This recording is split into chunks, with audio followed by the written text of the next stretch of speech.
जिस शख्स को कभी आजम खान ने सबके सामने तनखिया कहकर निशाना बनाया था, आज वक्त ने ऐसी करवट ली है कि उसी के सामने जौहर यूनिवर्सिटी की 38 इमारतों का भविष्य चर्चा का विषय बन गया है। क्या यह सिर्फ एक संयोग है या राजनीति में समय का सबसे बड़ा पलटवार? आखिर कौन है वह शख्स? जौहर यूनिवर्सिटी की 38 इमारतों पर ऐसा क्या होने वाला है जिसने पूरे उत्तर प्रदेश की राजनीति में हलचल मचा दी है? और इस पूरे मामले में अदालत, प्रशासन और कानून की क्या भूमिका है? आइए जानते हैं इस पूरे घटनाक्रम की कहानी शुरू से आखिर तक। उत्तर प्रदेश की राजनीति में कई ऐसे मोड़ आए हैं जिन्होंने वर्षों पुराने रिश्तों, विवादों और सत्ता के समीकरणों को पूरी तरह बदल दिया। लेकिन साल 2026 में एक ऐसा घटनाक्रम सामने आया जिसने राजनीतिक गलियारों से लेकर सोशल मीडिया तक हर जगह चर्चा छेड़ दी। जिस शख्स को कभी समाजवादी पार्टी के वरिष्ठ नेता आजम खान ने सार्वजनिक रूप से तनखिया कहा था, आज उसी के सामने जौहर यूनिवर्सिटी की 38 इमारतों का भविष्य तय होने की स्थिति बन गई। यह सिर्फ दो व्यक्तियों की कहानी नहीं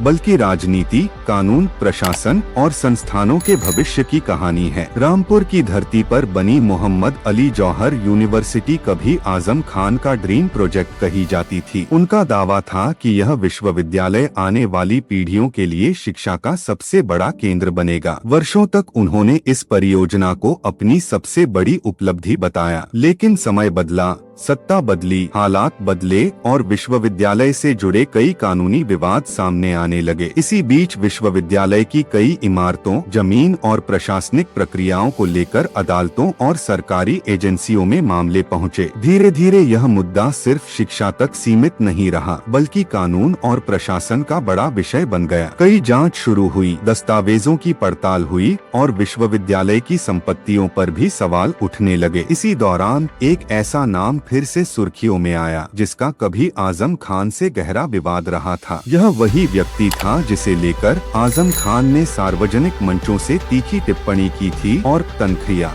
जैसे शब्द का इस्तेमाल किया था। उस समय शायद किसी ने कल्पना भी नहीं की होगी कि आने वाले वर्षों में परिस्थितियां ऐसी बन जाएंगी कि विश्वविद्यालय के भविष्य से जुड़े महत्वपूर्ण फैसलों में उसी व्यक्ति की भूमिका चर्चा का विषय बन जाएगी। राजनीति में समय सबसे बड़ा खिलाड़ी माना जाता है। जो आज विरोधी होता है वह कल निर्णायक भूमिका में आ सकता है। यही कारण है कि यह मामला सिर्फ एक व्यक्तिगत विवाद नहीं बल्कि बदलते राजनीतिक और प्रशासनिक समीकरणों का प्रतीक बन गया। जौहर यूनिवर्सिटी की 38 इमारतों को लेकर जो कानूनी प्रक्रिया चल रही है उसमें अदालतों के आदेश, सरकारी विभागों की रिपोर्ट और प्रशासनिक निर्णय महत्वपूर्ण भूमिका निभा रहे हैं। अंतिम फैसला किसी एक व्यक्ति की इच्छा से नहीं बल्कि कानून और न्यायिक प्रक्रिया के आधार पर होगा। हालांकि जिस अधिकारी या पदाधिकारी के पास इस प्रक्रिया की जिम्मेदारी है उसकी भूमिका स्वाभाविक रूप से चर्चा में रहती है। सोशल मीडिया पर तरह तरह के दावे किए जाने लगे। कुछ लोगों ने इसे राजनीतिक बदले की कार्रवाई बताया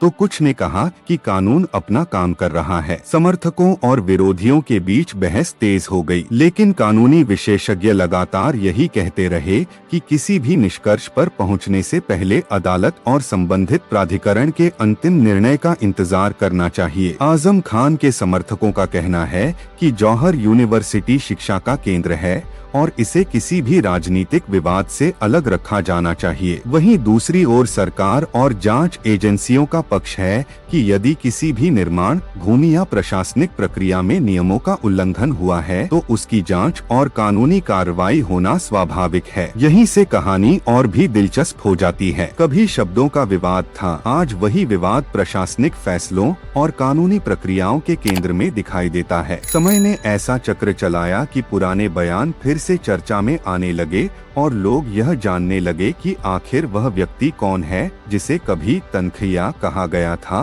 और आज उसके हाथों में विश्वविद्यालय की 38 इमारतों के भविष्य से जुड़ी जिम्मेदारी कैसे आ गई। लेकिन क्या वास्तव में वही व्यक्ति अंतिम फैसला करेगा? क्या विश्वविद्यालय की इमारतों पर कोई बड़ा निर्णय आने वाला है? और आखिर पूरा कानूनी मामला क्या है? राजनीति में बयान अक्सर इतिहास बन जाते हैं। एक समय ऐसा भी आया जब आजम खान और उनके विरोधियों के बीच तीखी बयानबाजी अपने चरम पर थी। सार्वजनिक मंचों से कई आरोप और जवाबी आरोप लगाए गए। इसी दौर में तनखिया शब्द भी चर्चा का विषय बना। यह बयान लंबे समय तक राजनीतिक गलियारों में याद रखा गया और समय समय पर इसका जिक्र होता रहा। लेकिन राजनीति का सबसे बड़ा सच यही है कि समय किसी का इंतजार नहीं करता। जो लोग कभी सिर्फ बयानबाजी का हिस्सा थे, वही बाद में प्रशासनिक या कानूनी प्रक्रियाओं में महत्वपूर्ण भूमिका निभाने लगे। इसी बदलाव ने इस पूरे मामले को और अधिक चर्चित बना दिया। दूसरी ओर जौहर यूनिवर्सिटी से जुड़े विवाद लगातार बढ़ते जा रहे थे। विश्वविद्यालय की भूमि, निर्माण और कुछ प्रशासनिक प्रक्रियाओं को लेकर विभिन्न स्तरों पर आपत्तियां उठाई गईं। संबंधित विभागों ने रिकॉर्ड की जांच शुरू की, दस्तावेजों का मिलान किया गया और कई मामलों में अदालतों का दरवाजा भी खटखटाया गया। जांच आगे बढ़ने के साथ यह चर्चा तेज हो गई कि विश्वविद्यालय परिसर की कई इमारतों का भविष्य अब कानूनी प्रक्रिया पर निर्भर करेगा। मीडिया रिपोर्टों और सार्वजनिक चर्चाओं में बार बार 38 इमारतों का उल्लेख होने लगा। लोगों के मन में सवाल था कि क्या इन इमारतों पर कोई कठोर कार्रवाई होगी या अदालत से इन्हें राहत मिलेगी। हालांकि यह समझना जरूरी है कि किसी भी संपत्ति या निर्माण पर अंतिम निर्णय किसी व्यक्ति की निजी इच्छा से नहीं होता। ऐसे मामलों में संबंधित कानून, न्यायालय के आदेश और सक्षम प्राधिकरण की प्रक्रिया सबसे महत्वपूर्ण होती है। इसलिए यह कहना सही नहीं होगा कि कोई एक व्यक्ति अकेले इन इमारतों का भविष्य तय कर सकता है। इसी बीच पुराने बयान फिर से सोशल मीडिया पर वायरल होने लगे। लोगों ने वर्षों पुराने वीडियो और भाषण साझा करने शुरू कर दिए। समर्थक और विरोधी अपने अपने तर्क देने लगे। एक पक्ष इसे राजनीतिक घटनाक्रम का परिणाम बता रहा था, जबकि दूसरा पक्ष कह रहा था कि कानून सभी के लिए समान है